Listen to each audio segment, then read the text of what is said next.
Anda kembali menyaksikan dialog khusus bertajuk Sinergi Menjaga Momentum dan Optimisme Pemulihan Ekonomi Indonesia. Kita lanjutkan sesi diskusi panel kali ini. Kita akan mendengarkan seperti apa pendapat dan juga pandangan dari Ibu Destri Damayanti. Ini CNBC Indonesia beberapa menit yang lalu mengeluarkan tulisan saat Bank Indonesia dengan pemerintah makin mesra, yakinlah ekonomi terjaga. Seperti apa Bu Destri Damayanti, sejak awal nih Bank Indonesia berkomitmen untuk terus menjaga dan juga mendorong pertumbuhan ekonomi Indonesia? Baik, terima kasih Mbak Lin. Eh, ya memang kita semua tahu ya bahwa apa yang dihadapi oleh Indonesia dan global ekonomi saat ini sebenarnya adalah masalah yang sangat extraordinary. Jadi penanganannya pun harus extraordinary. Dalam hal ini salah satunya tercermin dengan betapa kuatnya sinergi kebijakan yang kita lakukan selama ini. Kami kebetulan punya Komite Stabilitas Sistem Keuangan dengan anggota ketuanya ada di Kementerian Keuangan, kemudian BI, OJK, dan LPS, di mana kita terus berinteraksi secara optimal dalam rangka merumuskan kira-kira kebijakan apa yang tepat dalam menghadapi situasi yang extraordinary.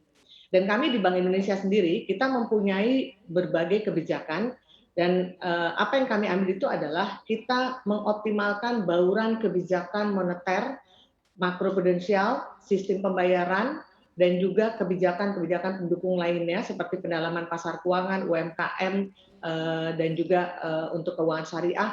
Itu semua kita optimalkan dalam rangka untuk memberikan stimulus terhadap ekonomi.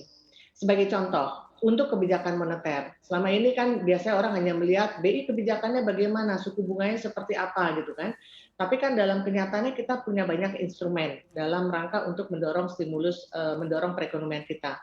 Sebagai contoh kalau untuk kebijakan moneter, itu kita sejak 2020 itu kita sudah menurunkan BI 7 days reverse repo kita yang merupakan BI rate kita sebesar 150 basis point.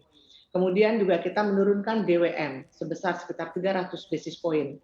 Dan kemudian juga kita memprovide liquidity untuk perbankan dan juga bersama-sama dengan pemerintah kita membantu untuk pembiayaan APBN pemerintah. Jadi di sini dalam kebijakan moneter ini kami mempunyai dua strategi saat ini adalah bagaimana kita menjaga suku bunga pada level yang sekarang ini 3,5% di BI rate itu adalah suku bunga terendah sepanjang sejarah. Kemudian juga bagaimana kita meyakinkan bahwa liquidity yang berada di pasar termasuk di perbankan itu cukup. Dan ini terus kami lakukan sehingga dan juga bagaimana kita juga memberikan dukungan terhadap pembiayaan APBN pemerintah. Jadi saya dengan Pak Swa itu terus berinteraksi sampai malam-malam terus kita membahas bagaimana kita bisa menciptakan satu skim pendanaan dari Bank Indonesia terhadap pemerintah yang tentunya tetap memperhatikan independensi dan juga kewenangan dari masing-masing lembaga.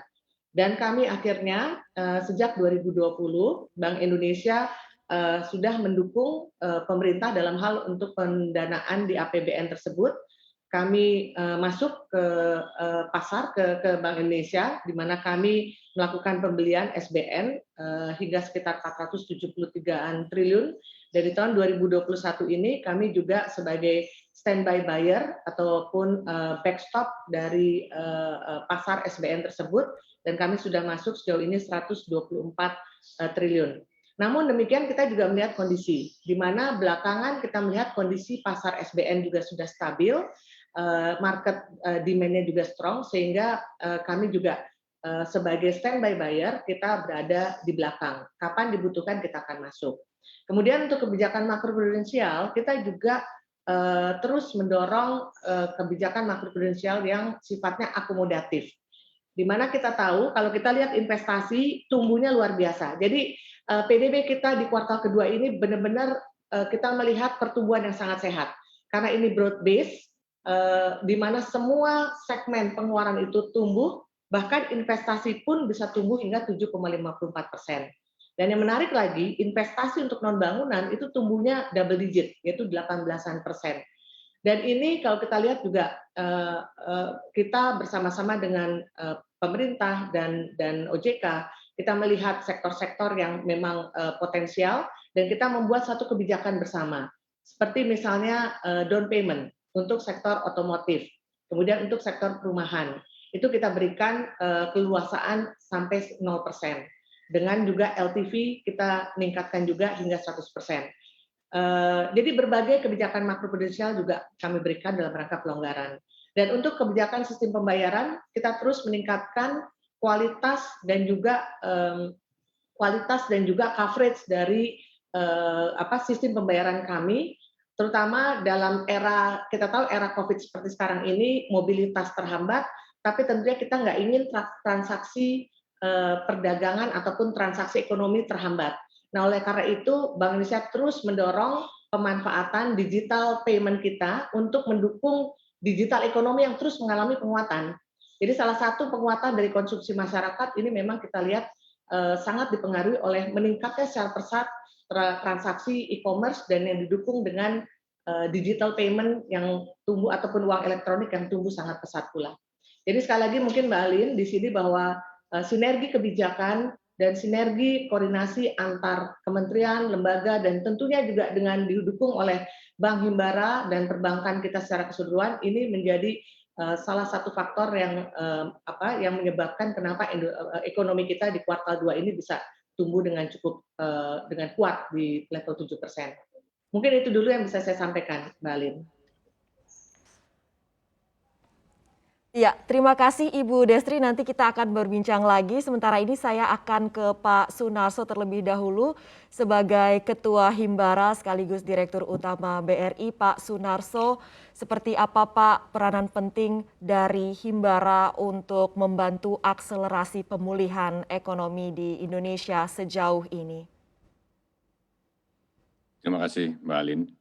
Jadi GDP growth 7,07% untuk saat ini menurut saya adalah sesuatu capaian yang luar biasa, dan terhadap hal itu saya selaku Ketua Himbara dan bersama teman-teman Dirut Himbara menyampaikan apresiasi setinggi-tingginya dan terima kasih atas apa? Menurut saya atas tadi kalau Bu Destri bilang sinergi antar kebijakan, dan saya katakan juga senada dengan itu, ini adalah atas kolaborasi dan juga orkestrasi kebijakan yang menurut saya sangat baik. Pertama yang kita rasakan adalah bahwa ketika pasarnya memang terdampak oleh pandemi ini dan kemudian tidak berjalan normal, yang terjadi adalah kita sangat mengandalkan pemerintah turun tangan gitu melalui berbagai kebijakan, terutama adalah stimulus.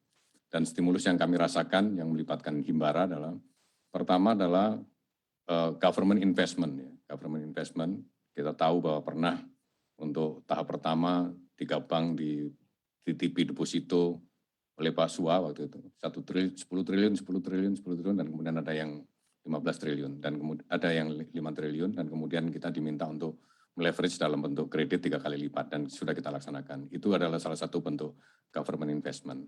Kemudian yang penting menurut saya adalah stimulus yang berupa government spending.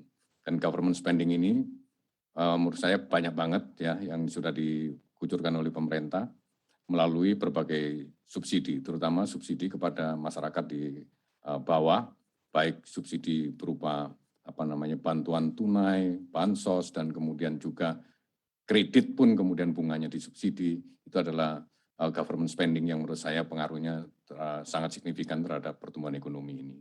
Dan kemudian juga yang terakhir adalah menurut saya government guarantee, gitu, di mana bank, terutama bank-bank Himbara, didorong untuk memberikan kredit, dan karena risikonya meningkat, maka sebagian daripada risiko itu diabsorb oleh lembaga penjaminan, di mana preminya juga dibebankan kepada APBN. Dan semua itu menurut saya resultannya menjadi yang kita nikmati sekarang pertumbuhan positif 7,07% itu.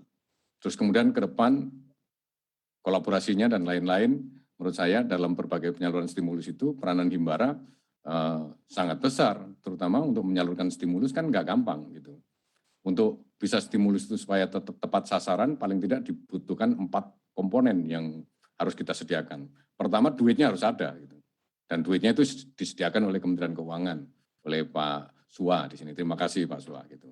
Dan kemudian juga Kemudian harus ada data yang siapa-siapa yang mau menerima itu, dan itu juga nggak gampang urusan data itu. Di awal-awal menyalurkan stimulus kita ribut melulu masalah data ini, dan tapi makin hari makin baik dan makin rapi. Kemudian selain data mesti ada sistem yang kredibel gitu. Dan kemudian yang terakhir adalah kita mesti komunikasikan dengan baik kepada publik maupun kepada seluruh stakeholder.